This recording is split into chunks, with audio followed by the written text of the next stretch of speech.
Mesmo aquele de coração puro, que à noite faz as suas preces, pode tornar-se um lobo quando o acônito floresce e a lua de outono brilha. O que habita entre as árvores?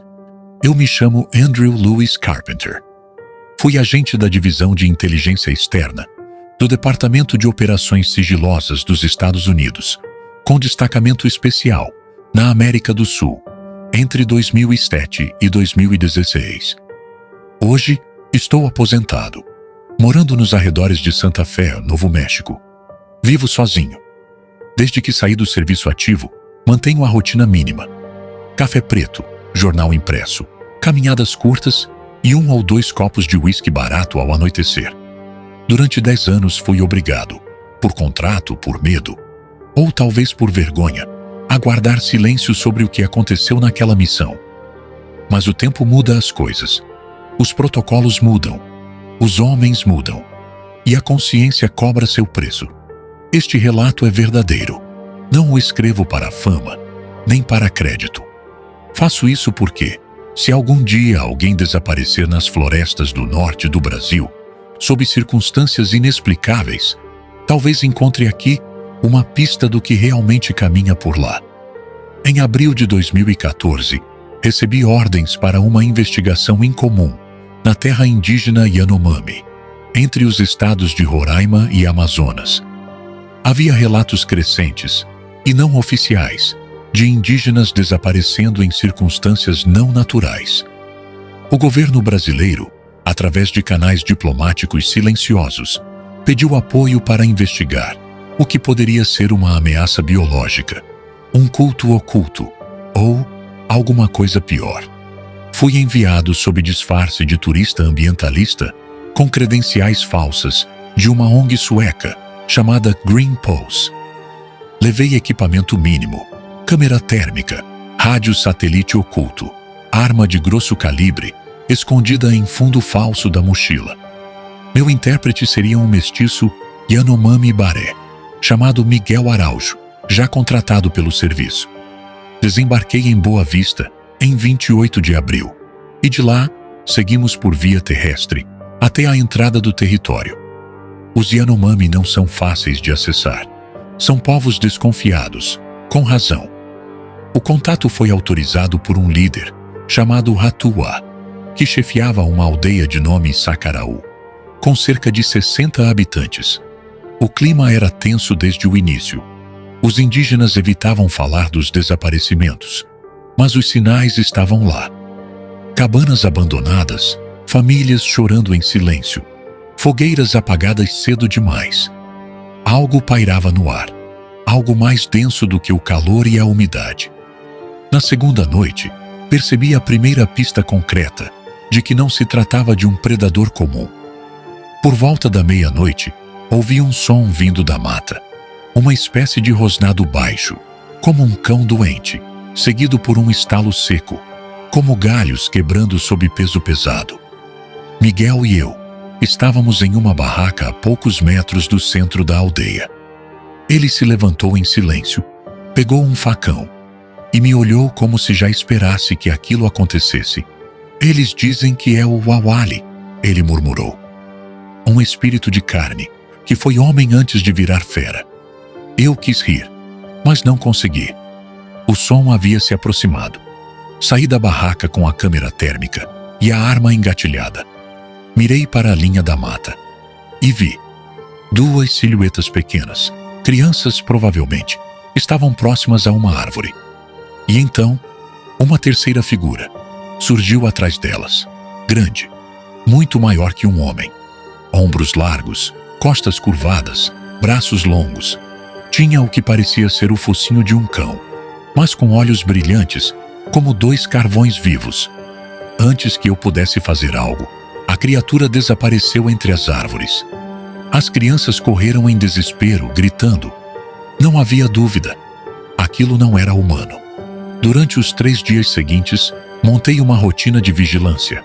Dormia durante o dia, patrulhava à noite, sempre com Miguel por perto. Os relatos aumentaram. Cochichos, sussurros em Yanomami. Ninguém saía da cabana depois das 18 horas. Na terceira noite, o ataque aconteceu. E foi brutal. Por volta das 2 da madrugada, um grito rompeu a aldeia. Uma das tendas foi rasgada por dentro. Um homem chamado Katu, sua esposa Iwai e uma criança pequena foram arrastados para fora.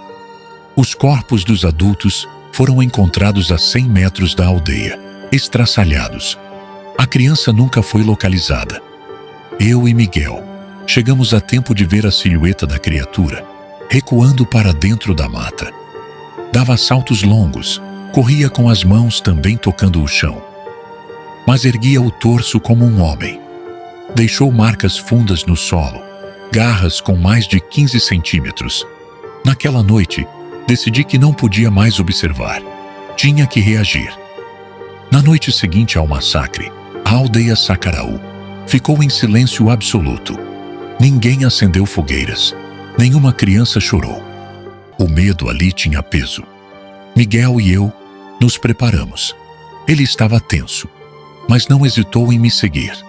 Levamos apenas o essencial: lanterna com luz vermelha, câmera térmica, kit de primeiros socorros, 2 carregadores e minha arma, uma Beretta .50, modificada para munição perfurante.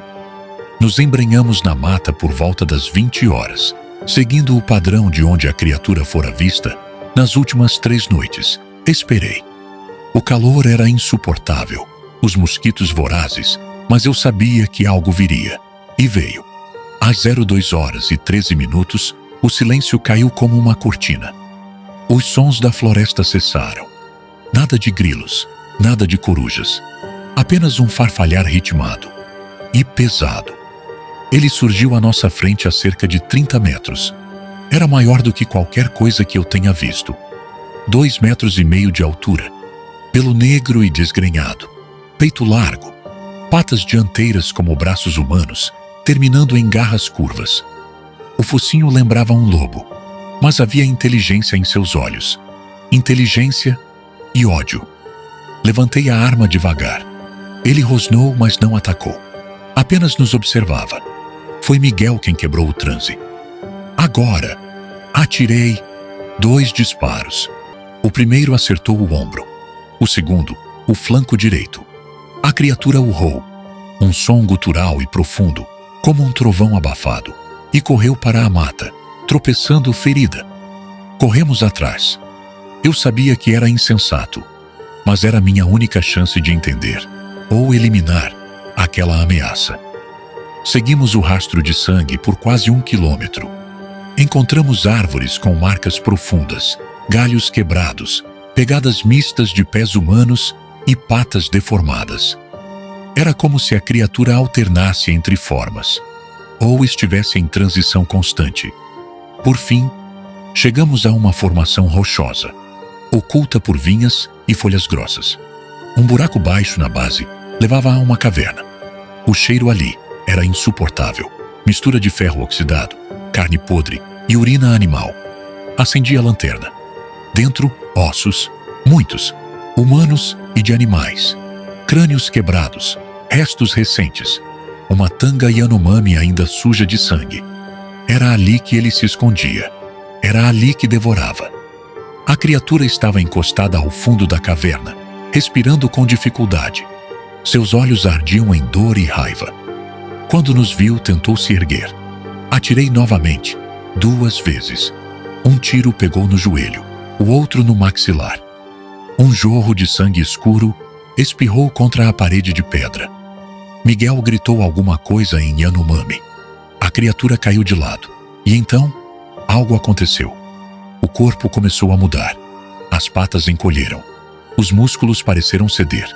E por um instante, o que jazia ali era um homem, nu, que eu juro por Deus, tinha traços indígenas. O rosto parcialmente desfigurado pelas balas, ainda tinha olhos conscientes. Ele me encarou, e num último sopro, sussurrou algo. Miguel ouviu, e empalideceu. Ele disse, eu sou o último, mas não o único. E então morreu, ou desapareceu. Porque no momento seguinte, o corpo começou a se contorcer, a evaporar. Não como em filme de ficção, mas como se estivesse sendo devorado de dentro para fora. Em segundos, restavam apenas ossos e um cheiro impossível de esquecer. Saímos da caverna pouco antes do amanhecer. Durante o trajeto de volta, fui atingido por uma armadilha da floresta.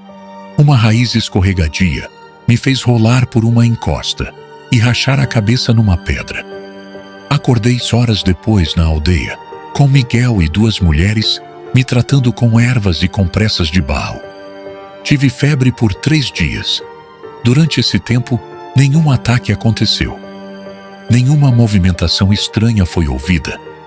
Era como se a morte daquela coisa tivesse acalmado a selva. Fiquei na aldeia por mais 5 dias, observando, recuperando-me. Os anciãos pareciam satisfeitos. Ninguém agradeceu diretamente, mas os olhares eram diferentes. Havia respeito e medo também. Eu os compreendia. Miguel me acompanhou até o limite da terra indígena. Nos despedimos com um aperto de mão firme. Ele se recusou a voltar à cidade. Disse que não queria mais viver entre os que não ouvem a floresta. De volta a Brasília, redigi o relatório completo. Incluí fotos do rastro, da caverna, dos ossos. Os arquivos térmicos foram anexados. Entreguei tudo a um superior, chamado Rodrigo G. França, do Núcleo de Segurança Internacional. Ele leu em silêncio, fechou a pasta e disse apenas: "Isso nunca aconteceu." A missão foi concluída com sucesso. Nada anormal foi registrado. Na semana seguinte, recebi ordens de transferir o caso para os arquivos restritos, sob sigilo. Nenhuma divulgação, nenhuma menção. E a FUNAI foi instruída a manter qualquer investigação futura sob controle direto. Nunca mais voltei à Amazônia. Nem recebi missão similar.